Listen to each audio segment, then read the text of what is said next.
remonte le temps grâce à la magie d'un polar signé François Hauff.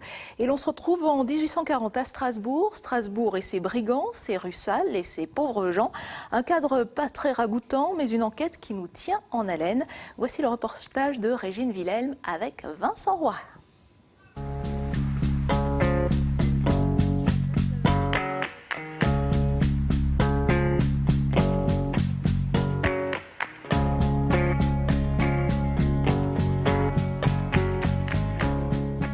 Bonjour à tous, je vous propose ce soir un petit voyage dans le temps, dans le milieu du 19e siècle, en 1846, pour être plus précise. À cette époque-là, des cadavres sont repêchés dans l'île et c'est un petit répétiteur de latin qui va mener l'enquête. Il s'appelle Floréal Kratz, un personnage qui a été inventé par François Hauff, un auteur, l'auteur de Les Mystères de Strasbourg, que je vous propose de découvrir.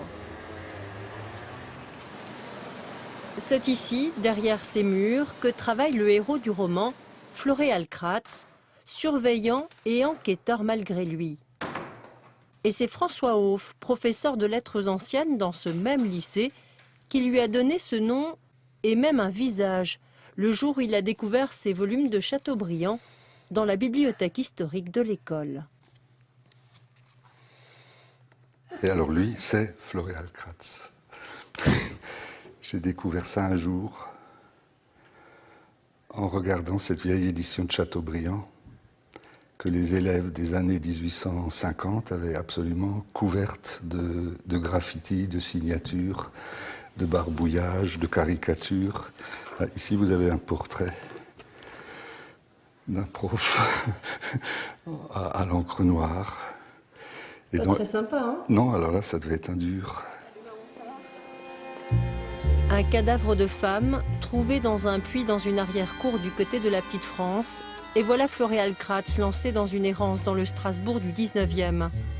Ces tours mystérieuses, ces jardins secrets, ces rues sales, ces maisons glauques dans lesquelles sévit le choléra, ces bistrots animés dont certains n'ont pas plus de 150 ans plus tard changé d'enseigne.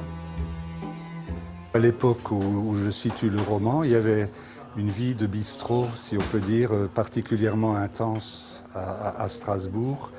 Il y a des témoignages de voyageurs. C'est toujours plein. Il y a plein de fumée, il y a des servantes, des soldats, des étudiants en goguette. C'est chez lui, sur un ordinateur, que François Hauff a écrit son polar. Le résultat d'années de recherche. Grâce à sa collection de guides touristiques sur l'Alsace du 19e, la consultation assidue des archives de Strasbourg, cet érudit nous plonge dans un décor contemporain de Balzac, de Dumas ou d'Eugène Sue, à l'époque de la parution des Mystères de Paris. Les Mystères de Paris sont sortis en feuilleton, puis en volume, en 1842. Et ça fait un livre de 1400 ou 1500 pages, complètement proliférant. Le succès a été tel que tout le monde l'a imité. Puis, dans chaque ville, il y a eu les mystères. Les mystères de Rouen, les mystères d'Agen, les mystères de New York, les mystères de Londres, les mystères de Rome, les mystères de Naples. Mais voilà, scandale, il n'y a pas eu les mystères de Strasbourg. Un scandale aujourd'hui réparé. Voilà pour le cadre historique, mais c'est grâce à ces marottes que François Hauff a construit l'intrigue. Ce rédacteur en chef du Carnet d'écrou, revue holmésienne qui compte 35 abonnés en France, est aussi un spécialiste de Sherlock Holmes. On peut, à partir des histoires de Sherlock Holmes, fabriquer une espèce d'organigramme ou de programme, voilà, pour inventer de nouvelles histoires.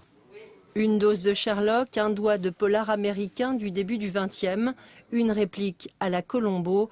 Pour son premier polar, François Hauff livre un récit historique sans anachronisme au langage d'époque, un récit sous forme de journal intime à la Dr Watson, une réussite élémentaire. Je vous rappelle le titre de l'ouvrage Les Mystères de Strasbourg de François Hauff aux éditions Le Verger, éditeur disponible dans toutes les bonnes librairies. Bonne lecture, à bientôt.